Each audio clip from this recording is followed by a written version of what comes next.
Bonsoir, bien-aimé dans le Seigneur. Je suis le frère Karada, du vrai nom Karamoko Dabo. Bon, c'est une condensation du nom qui donne Karada. Voilà, donc je suis le frère Karada et aujourd'hui nous allons échanger sur un grand mercenaire qui a séduit tant de foules du nom de Billy Graham. Billy Graham, du vrai nom de William Franklin Graham Jr., est né le 7 novembre 1918. C'est un théologien et un prédicateur protestant américain issu du mouvement évangélique. Donc, nous allons dévoiler les œuvres de cet imposteur-là parce que beaucoup de personnes, jusqu'à notre ère, se disent chrétiens mais suivent cet homme-là. Vraiment, il faudrait vraiment écouter. Vous pouvez aussi faire les recherches partout sur Internet, vous verrez la véracité de nos propos. Mais nous, étant nés de nouveau, nous allons faire l'échange avec des versets bibliques à l'appui pour que les gens comprennent que nous n'avons rien contre des personnes en tant que telles, mais nous avons tout contre les mercenaires qui séduisent le peuple et la populace. Il faut noter que Billy Graham, nous allons souligner les points obscurs de sa mission. C'est un célèbre télévangéliste et il met l'accent sur la conversion et le pardon des péchés par Jésus-Christ. Bon, c'était sa mission en aparté. Mais la Bible dit que réjouissez-vous et soyez dans l'allégresse. Lisons Matthieu 5, verset 12. Réjouissez-vous et soyez dans l'allégresse, parce que votre récompense sera grande dans les cieux, car c'est ainsi qu'on a persécuté les prophètes qui ont été avant vous. Ce n'est pas le cas de Brigham. Brigham a reçu de multiples récompenses des hommes pendant que les disciples arrivaient devant les rois enchaînés, frappés, emprisonnés. Lui, Graham, il va en se caressant le ventre et en se remplissant les poches de dollars et se faisant ami des grands. Donc, on peut le constater. Il faut noter qu'il a obtenu de nombreuses récompenses, dont en 1982, le prix Templeton, et a eu des rapports privilégiés avec différents personnages haut placés américains et particulièrement avec le président américain Richard Nixon. La Bible nous dit: malheur à vous qui êtes rassasiés, car vous aurez faim. Malheur à vous qui riez maintenant, car vous serez dans le deuil et dans les larmes. Malheur lorsque tous les hommes diront du bien de vous, car c'est ainsi qu'agissait leur père à l'égard des faux prophètes. Malheur, ce n'est pas un bonheur. Malheur veut dire maudit soit. Or, quel est le sort de celui qui est maudit par le Fils de Dieu, le Seigneur Yeshua? N'est-ce pas lui qui jugera les vivants et les morts? Qu'en est-il quand un juge a déjà pris position et vous a déjà condamné? Pouvez-vous vous en sortir? Dieu, sans tenir compte des temps, lisons Acte 17, verset 30 à 32, Dieu, sans tenir compte des temps d'ignorance, annonce maintenant à tous les hommes en tout lieu qu'ils aient à se repentir, parce qu'il a fixé un jour où il jugera le monde selon la justice, par l'homme qu'il a désigné, ce dont il a été donné à tous une preuve certaine en le ressuscitant des morts. Yeshua a été ressuscité des morts par son Dieu et Père, Yahweh. Donc, c'est une preuve certaine que c'est lui le juge. Hébreu 10 nous dit: de quel pire châtiment pensez-vous que sera jugé digne celui qui aura foulé aux pieds le Fils de Dieu, qui aura tenu pour profane le sang de l'alliance, par lequel il a été sanctifié, et qui aura outragé l'esprit de grâce? Car nous connaissons celui qui a dit: à moi la vengeance, à moi la rétribution.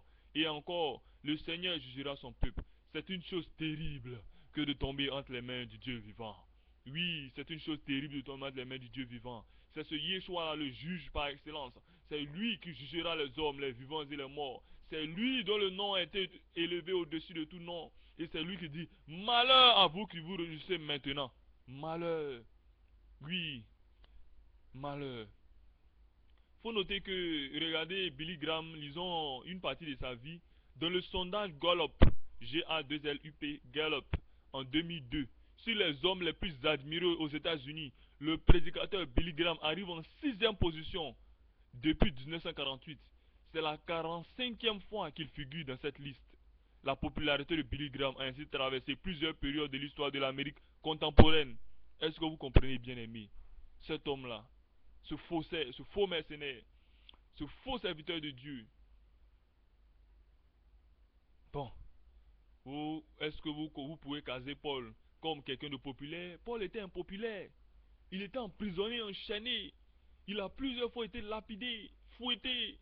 Mais ce n'est pas le cas de cet homme, ce bandit. Billy Graham s'est jeté tout de suite sur le piège de l'œcuménisme. D'autre part, Graham a été critiqué pendant plusieurs années par quelques évangélistes fondamentalistes pour ses messages d'unité et de proximité avec l'Église catholique romaine et le pape Jean-Paul II. Donc nous allons publier plus tard des vidéos et vous verrez l'alliance entre Billy Graham et certains satanistes. Donc lisons 2 Corinthiens 6 verset 14. Ne vous mettez pas avec les infidèles sous un joug étranger, car quel rapport y a-t-il entre la justice et l'iniquité? Ou qu'y a-t-il de commun entre la lumière et les ténèbres? Bien-aimés amis du Seigneur, il n'y a rien entre la lumière et les ténèbres. Paul ne pouvait pas s'allier à Bar-Jésus, ni Pierre à des magiciens pour en être des amis. Non, ce n'est pas possible. Ce n'est pas possible. Vous avez vu la réaction des apôtres quand Bar-Jésus a voulu connaître par son cœur corrompu par quel pouvoir il guérissait les hommes. Donc Billy Graham, il s'est rendu 2 fois en République populaire démocratique de Corée en 1992 et en 1994 à l'invitation des autorités nord-coréennes. Billy Graham était apprécié du président nord-coréen Kim Il-sung, selon Franklin Graham, fils de Billy Graham, et aujourd'hui président et directeur exécutif de la Billy Graham Evangelic Association, BGEA. D'une part, et président de l'organisation d'entraide internationale samaritaine, SPURS.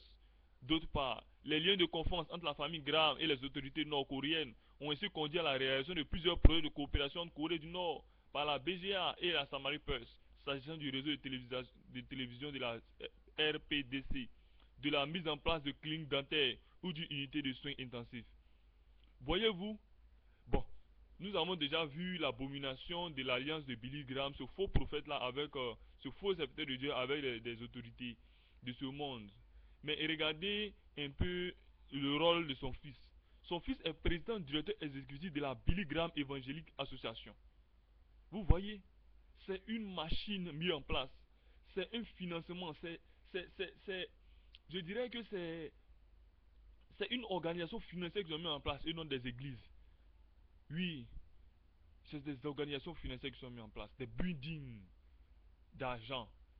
Ils ne se soucient jamais, ils ne se soucieront jamais de votre âme, ils ne se soucieront jamais de quoi vous mangerez demain, ils ne se soucieront jamais si vous avez la vie éternelle, ils ne se soucieront jamais de votre sort, ils se soucient que de leur ventre et de leur argent.